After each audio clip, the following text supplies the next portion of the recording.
Hi అండి, అందరూ ఎలా ఉన్నారు? ఈరోజు నేను మరో లంచ్ బాక్స్ రెసిపీతో వచ్చానండి. ఇది క్విక్ అండ్ ఈజీ రెసిపీ అండి. పిల్లలకి లంచ్ బాక్స్ పెట్టడానికి 10 నిమిషాల్లో అయిపోయే రెసిపీ అండి ఇది. దీనికి కావాల్సింది ఇద్దరు సరిపడే రైస్ చిన్న గ్లాస్తో తీసుకున్నానండి. కొబ్బరి పొడి 3 స్పూన్లు, డ్రై కొబ్బరి పొడి అండి ఇది డ్రై కొబ్బరి పొడి. ఇది 3 స్పూన్లు, ఉప్పు తగినంత, కరివేపాకు 2 రెమ్మలు, కారం 2 టేబుల్ స్పూన్లు, మినపప్పు 1 టేబుల్ స్పూన్, పచ్చిశనగపప్పు 1 టేబుల్ స్పూన్, పల్లీలు 2 టేబుల్ స్పూన్ల దాకా, నూనె సరిపడినంత అండి. ఇప్పుడు పొయ్యి మీద ఒక కడాయి పెట్టుకున్నానండి. ఆ కడాయిలో 3 to 4 టేబుల్ స్పూన్ ఆయిల్ వేసుకున్నాను. దానిలో పచ్చిశనగపప్పు, మినపప్పు, పల్లీలు, కరివేపాకు వేసేస్తున్నానండి. ఇవన్నీ బాగా వేగాలండి.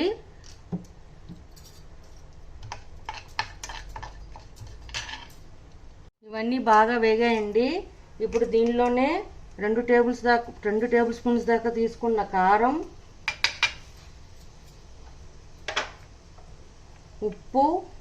ఉప్పు తగినంత చూసుకొని వేసుకోండి మీ రైస్ తగ్గట్టు.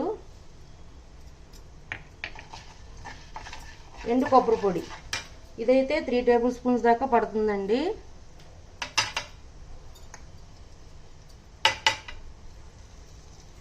ఇవన్నీ బాగా వేపుకుందాం.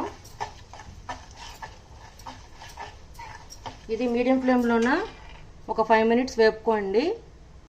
బాగా వేగిందండి. ఇప్పుడు రైస్ కూడా దీంట్లో వేసేసుకుందాం.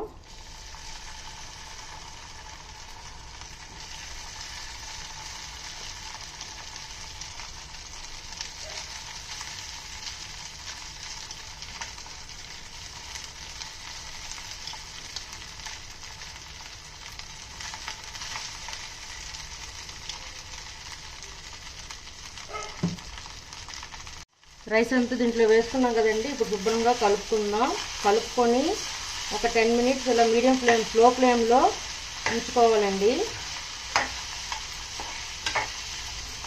అవన్నీ పట్టే విధంగా కలుపుకోవాలి. ఇది ఓన్లీ లంచ్ బాక్స్కి కాదండి, మనకి ఎప్పుడైనా రైస్ తినాలనిపించకపోయినా, కూరలు ఏమైనా లేకపోయినా ఇది చేసుకోవడం చాలా ఈజీ అండి.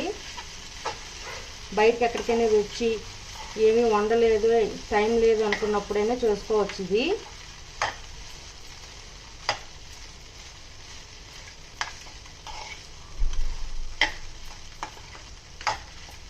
ఇలా ఒక 5 మినిట్స్ వేగనిద్దామండి. ఇప్పుడు సర్వింగ్ బౌల్లో తీసుకుందానండి సర్వ్ చేసుకోవడానికి. అంతేనండి, వేడి వేడి టేస్టీ పల్లీలు కొబ్బరి పొడి రైస్ రెడీ అండి. మీకు నచ్చినట్లయితే like, share and subscribe it. Bye.